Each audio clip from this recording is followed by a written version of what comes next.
A'udzu billahi minasy syaithanir rajim.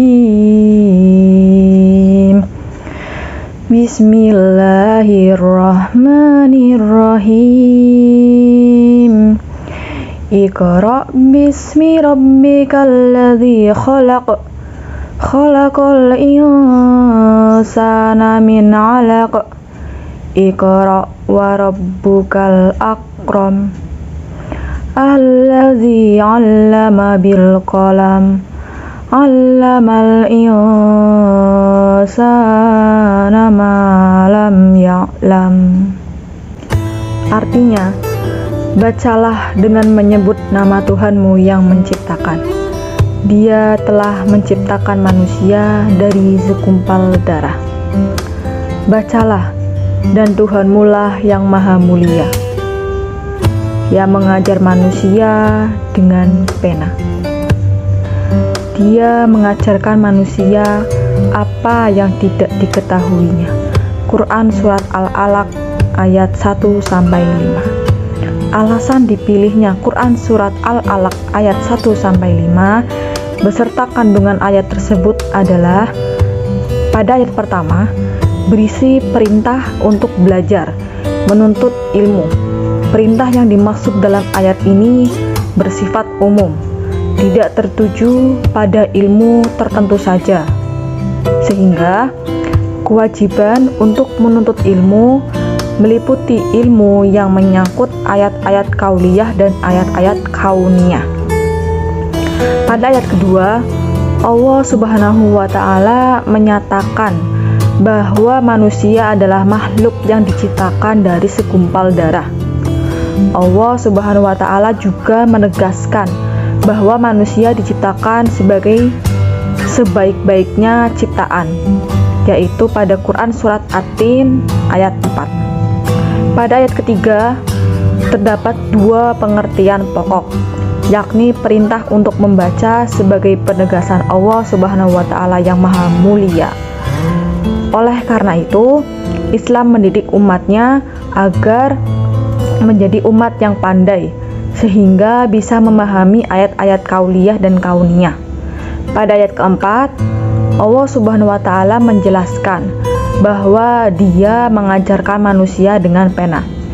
Pena merupakan sebuah benda mati dan beku. Namun, setelah digunakan oleh manusia, bisa dipahami orang lain. Dengan pena, maka manusia bisa mencatat segala ilmu pengetahuan. Pada ayat terakhir, yaitu ayat kelima, Allah Subhanahu wa Ta'ala menjelaskan bahwa Dia mengajarkan manusia apa yang tidak diketahuinya.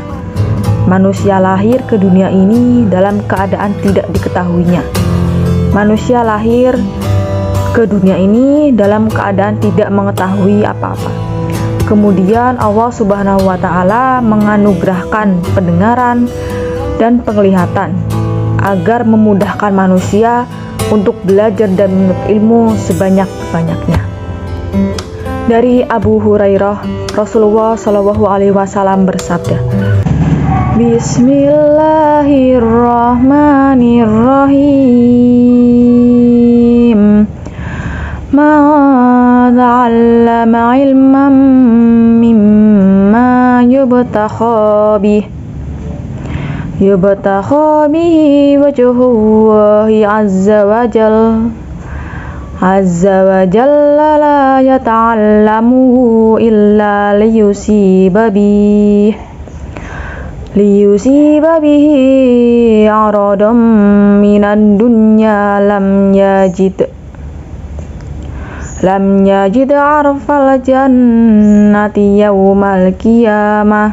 Artinya, barang siapa yang mempelajari suatu ilmu atau belajar agama yang seharusnya diharap adalah wajah Allah, tetapi ia mempelajarinya hanya untuk mencari harta benda dunia, maka dia tidak akan mendapatkan wangi surga di hari kiamat.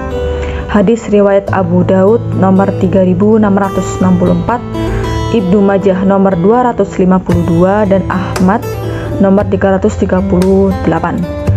Syekh Albani mengatakan bahwa hadis ini sahih. Alasan dipilihnya hadis tersebut dan kandungan ayat tersebut adalah Islam memerintahkan umatnya untuk menuntut ilmu, terutama ilmu akhirat. Menuntut ilmu akhirat dalam salah satu hadis juga disebut fi sabilillah. Namun, jika ilmu akhirat dicari dengan tujuan duniawi, maka orang tersebut terancam tidak bisa mencium bau surga.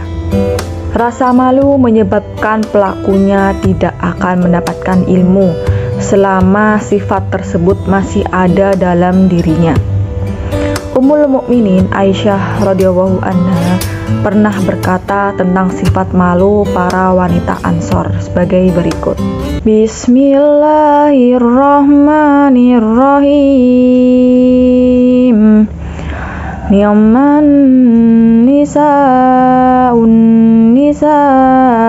ansari lam yamna'hunnal haya'u ayyatafaqqahna fiddin,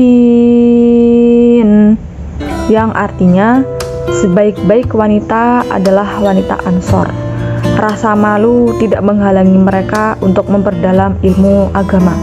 Hadis riwayat Bukhari. Alasan dipilihnya hadis tersebut dan kandungan ayat tersebut adalah wanita Ansor merupakan sekelompok perempuan yang memiliki rasa malu yang tinggi sebagai cerminan keimanan mereka.